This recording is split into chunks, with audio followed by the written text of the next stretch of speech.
We're in Manhattan's East Village. We are at a restaurant called Tuomei, run by chef owner Thomas Chen. He has made a dish that I think is the best evocation of Chinese roasted meat. It's a pork belly that he's made into a kind of a terrine and then laid on a supremely crisp pork skin. It really is one of the great pork dishes, in my opinion, to basically make the perfect pig bite. So let's go inside, let's see how it comes together, and more importantly, how it tastes.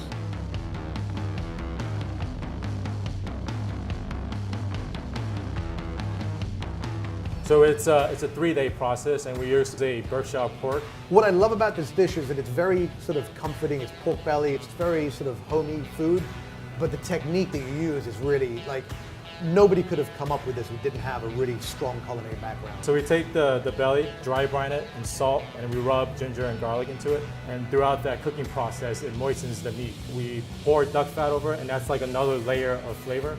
And then it gets cooked in the oven at a really low temperature. So you're confit it, basically? Yeah, confit for 15 hours.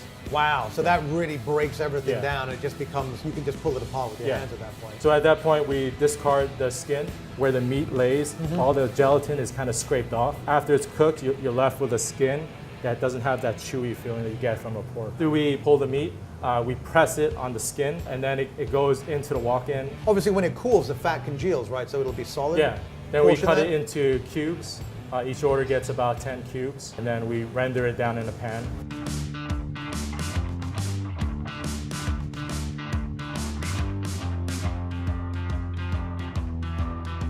Okay, well, here we go. This 3-day process ends up with this magnificent feast laid out before us. So I think I should just get right in there and just try the first piece of pork. What do you think? You hear that crunch?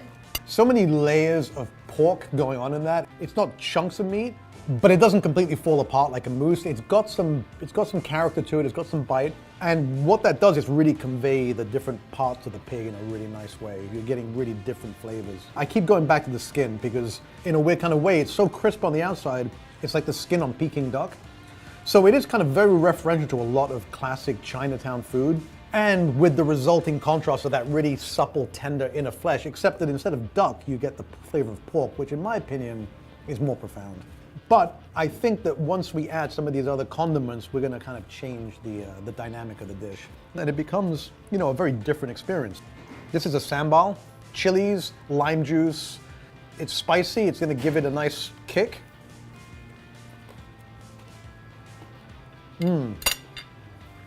So that adds a really nice acidic punch.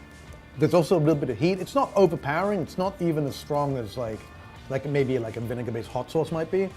But it does really help to sort of counterbalance the extreme richness of that. What I really appreciate about this dish is the time and care that goes into it. I mean, 3 days, it's an arduous process. Really, it's a lot of work for what is essentially about 10 bites of food at the end of the day. But I think what he's done is really quite unique in my experience. He's really synthesized the best parts of those dishes, whether it's Peking duck, whether it's pork belly, whether it's spare ribs, and sort of distilled them into single bites that are just the perfect bites of pork. You know, pork belly is implicitly a very rich dish. And there's so many different things you can do with it. But what I like about this is that he's using pork belly to evoke the rest of the animal, if that makes sense. Like, this doesn't really taste like bacon. It doesn't really taste like ribs. It doesn't really taste like pork chop, but it kind of tastes like all of them at once, if that makes sense. Every bite is like the perfect part of the pig. You get the crunchiness, you get the salt, you get that tender, sweet flesh. And it really is quite sweet tasting just on its own because that's the nature of pork flesh. So my recommendation to you is if you're a lover of pork belly, get down to Tuomei, try the pig out for 2. You don't have to share it. That's just a recommendation on the menu. Thank you very much for watching. I'm going to sit here and finish this off, and we'll see you on the next episode of The Meat Show. Put in there, not a huge amount, bit of lemon juice, extra virgin olive oil. I mean, this is based on